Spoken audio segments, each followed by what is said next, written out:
The views expressed on the Nova Society are those of the panelists and guests and do not necessarily reflect the views or opinions of the Phoenix Research Institute or any institution which any panel member is associated. Reproduction or dissemination other than for the purpose of education or information without the express written permission of the Phoenix Research Institute or Nova Society Media is strictly prohibited.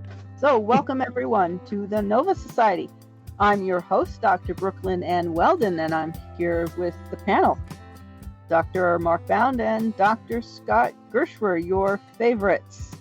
And Mark, please go right ahead. All right, so I received this in my direct email. This is from a dear friend of mine, Spencer. I have great respect for him, very, very good young man, and I have respect for the things he talks about. So, but you will probably not find two more diametrically different politically opposing people than me and Spencer, but you know what? We don't let that impact our friendship. And Spencer has some questions about pardons. So the final question from Spencer is, do you think Biden's actions will have any long-term impact on his party and the arguments they make this time as time passes? This is the party that has been saying no one is above the law for years. So I don't think there's any lasting impact on his legacy or on the party. I've read where people are just like, there's a black mark on Biden's legacy that will never go away, and so on and so forth. I think that's a lot of bullshit. I think that Biden's legacy is going to be quite good, and that he's going to be recognized as a very effective president, albeit too old to run for a second term, and that this pardon thing, gets unfortunately swept under the rug, as it was with Bill Clinton and Mark Rich, and we remember, but most people won't, and I don't think it's a big deal historically. And I would have to say to that, I think Biden's pardons could have had more of a long-term impact if Trump didn't come in and pardon the January 6 rioters. I think you'd lose the argument once that happened. I mean, you could say, well, that was dirty pool, that was dirty politics, that was corrupt politics on the by Biden, but then you compare it to this other group that Trump just pardoned. I see that you're comparing apples and oranges, and I think that totally waters down. There were, other than Hunter Biden, there were no convicted felons that were pardoned by Joe Biden in this round here. Now, I'm sure there were in previous pardons, of course, but in this round here of the people being mentioned, there are no convicted felons. Trump tried to find the ones that aren't convicted, either felons or misdemeanors that they're serving time for. The people that Biden pardoned aren't in jail. I mean, let's face it. Mark Milley was the chairman of the Joint Chiefs of Staff. You don't get to be there if you're just anybody. I mean, that's just not how it works. Dr. Fauci, he was the NIH. And spearheaded the COVID response. I'm sorry, that's not the person that has the horns, wears his horns, the shaman of QAnon shaman standing in the Senate or the House of Representatives. I'm sorry, you're comparing apples and oranges. And these people were convicted and put into jail. So, this is not the Proud Boys or the Oath Keepers. Ahead, right, Scott. but and I think that a lot of Republicans, including J.D. Vance, had thought that this wasn't going to happen for violent offenders, and it did. And right. and I think when somebody went to Trump yesterday and said, you pardon this guy who clubbed somebody on the head and with an American flag with a baseball bat, and Trump said, well, we should look into that or something like that. And then he said they've spent a lot of time in prison already, which is really bizarre. Yeah, he's been in prison for 2 years for beating up a cop at the Capitol. We're in a weird place right now. Let's just admit, we had Russell Moorhead and Nancy Rosenblum talking about ungoverning. and try to make the point that we're in a post-truth, post-constitutional America right now. I don't know how long it's going to last. They were more hopeful, I think, and you're more hopeful, I think, than I am. But this could actually have been the tipping point. And everything that Trump said he's going to do, he's doing. You know, so that whole like, oh, he just likes to talk a lot about these things. He's not actually going to do them. That argument is out the window. He's doing them. And so you can go back and look at the campaign, and every crazy thing that he said he's going to do, he's going to do it. And I don't know what the consequences are going to be, but I do believe that we're going to have chaos on the streets, intimidation, violence. I think violence is already up, and a whole bunch of other really bad things happening. Plus, prices going way high, and the rich getting richer, the poor getting poorer, et cetera, et cetera. Dogs and cats living together, fire and brimstone. It's all coming, and it very well may be. I mean, so ask your prosecutor friend back if he's all for that, because that's what's coming. Well, I will see him tonight, and I will definitely ask him if he's all for that. But Spencer, thank you for sending these in. I promised you I would do this when on inauguration day he was texting me like in a frenzy over this pardoning thing that Biden had done, and Spencer's a great young man, very intelligent, but he was going on a rant. My phone was like blowing up because he was like texting and like getting all upset, and. Which is fine. And then the Trump pardons happened, crickets, absolute crickets. So I saw him yesterday. I said, send me a question. Send us a question. Put it out there.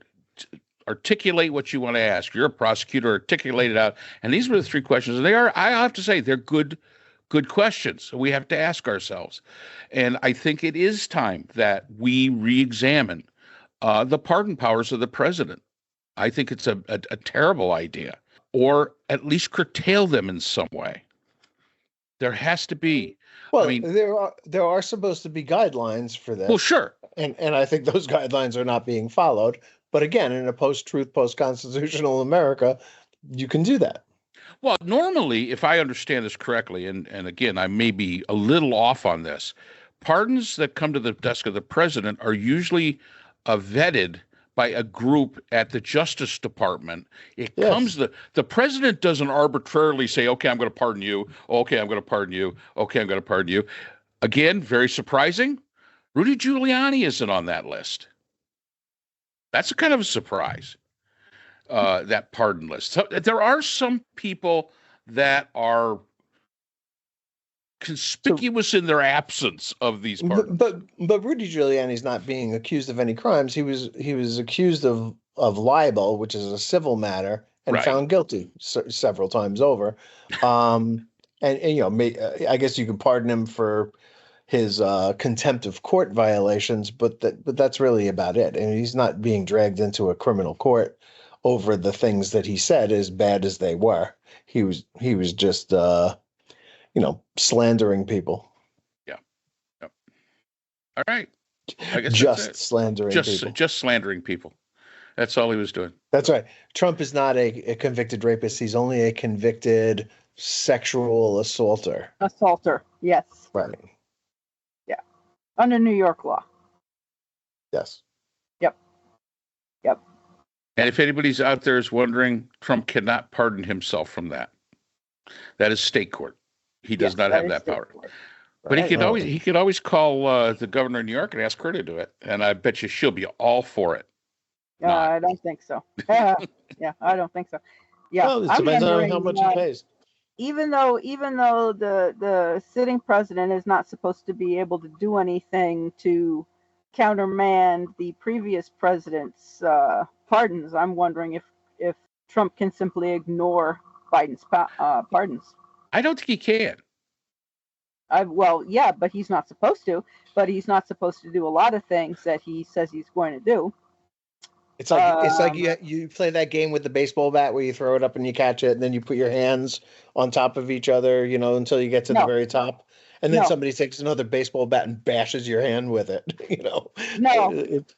No, I've not done that. But I mean, he was supposed to pay attention to the Supreme Court TikTok No, he doesn't do that. decision, and that didn't matter. And Once again, that will go back to the Supreme Court. That you know, everybody seems to think, okay, well, Trump did this, therefore that's the end of this. no, I'm sure it'll go back It's to the not. Supreme Court. It'll go back to the Supreme Court. And John Roberts has got a headache coming toward him. There are a number of state attorneys general that are going after a executive order that this is just the beginning of it. Oh yeah. And if there's some hope you can take in this, look at how long it took to get the Trump trials where they needed to be. Right. These people that are going after these Trump decisions are really good at this. And this is going to take time. And as long as it's in litigation, it's not over with. And yet, Trump overturned the thing about the TikTok. Well, I guarantee you somebody's going to say, hey, wait a minute. Hold on. And they're going to take it back to the Supreme Court. And then we're going to see, is the presidency going to stand up and ignore the Supreme Court? So this is where we stand in this case. This is just the beginning. And we cannot, predict or project that this is the end all. And I think that's something that a lot of people have to really understand. It is not the end all yet. Yeah. We're 2 weeks away from the end all. We're 2 weeks away. 2 weeks. That's yeah. It. Yeah. Well, we still have tariffs apparently coming for Canada and Mexico on February 1st now. And I have a question that, Mark, if you have not yet heard from your friend, your German friend, about Elon Musk's salute, I'd very much like to hear whether your friend thinks that Elon Musk can just go to Germany and do the same thing, or whether he would be arrested for that. Well, because those who are Musk supporters and Trump supporters say, oh, no, that wasn't a Hitler salute. That was a Roman salute. Oh, he's just giving his heart to the people. Oh, no. You didn't see what you really saw. You saw something else. Well, it's a great example of how nonverbal communication is ambiguous. That's correct. And, I'll say that, yeah, they can make the argument that was not a Nazi salute. That was not in his intent. It was not in his mind. He was hailing a cab. I don't know. I said he was making Frank Costanza's move. That's right. Whatever. He stopped short. That's it. I mean, so yeah, you can, but I think that, that's what we've got to stop doing. Assigning things out of fear and out of outrage to something that may be nothing. I'm not saying that he didn't give the Nazi salute. He very well might have.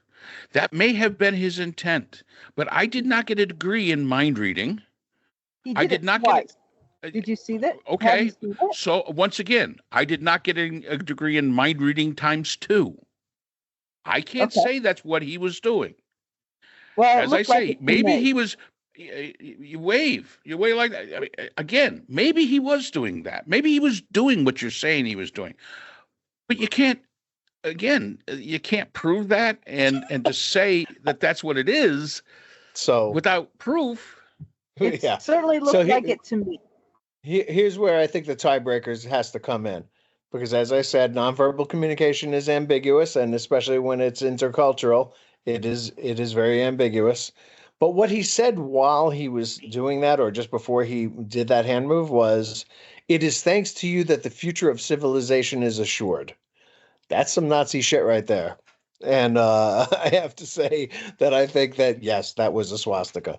Sorry. I mean, a Sig Heil.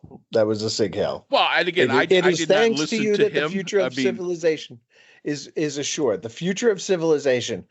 Look, no matter what happens, okay, Trump is not securing the future of civilization. All right, that is, that is malarkey. Well, I mean, try going to do that in front of your neighbor, or on university campus, or in a Jewish a temple or something like that. and just see how people react. Go to a supermarket and do it and see how people react.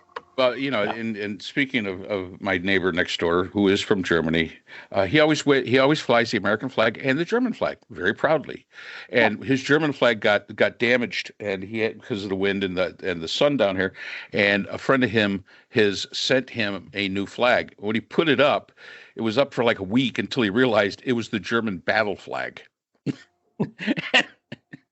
He pulled that down real quick.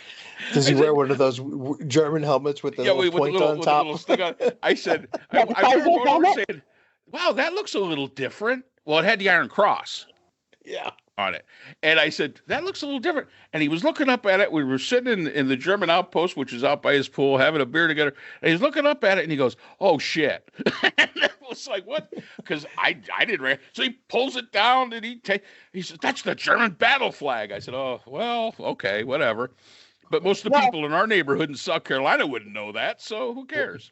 Well, I mean, in Germany, that salute, which of course came from the Romans and then came from Mussolini before it went to Hitler, or before Hitler took it, is illegal.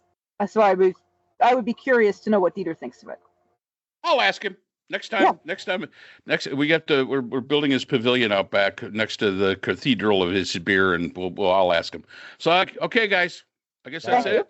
Thank you. And thank you again to all our listeners, and we will see you again next time on the Nova Society.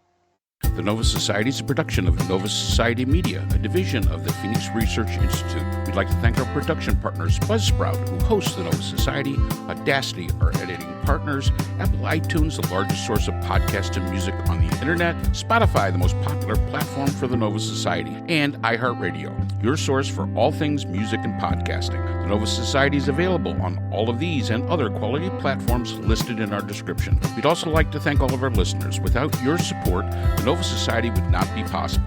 If you have a question or a comment, we can be reached at nova.society.podcast@gmail.com. So for Dr. Brooklyn Ann Weldon, Dr. Priscilla Hobbs, Dr. Scott Gershwer, and all of us here at the Nova Society, I'm Dr. Mark Bound. Remember, the true power in society is knowledge. Thanks for listening, and we will see you again next time. Hi, everyone. This is JJ, the co-founder of Good Pods. If you haven't heard of it yet, Good Pods is like Goodreads or Instagram, but for podcasts. It's new, it's social, it's different, and it's growing really fast. There are more than 2 million podcasts, and we know that it is impossible to figure out what to listen to. On Good Pods, you follow your friends and podcasters to see what they like. That is the #1 way to discover new shows and episodes. You can find Good Pods on the web or download the app. Happy listening!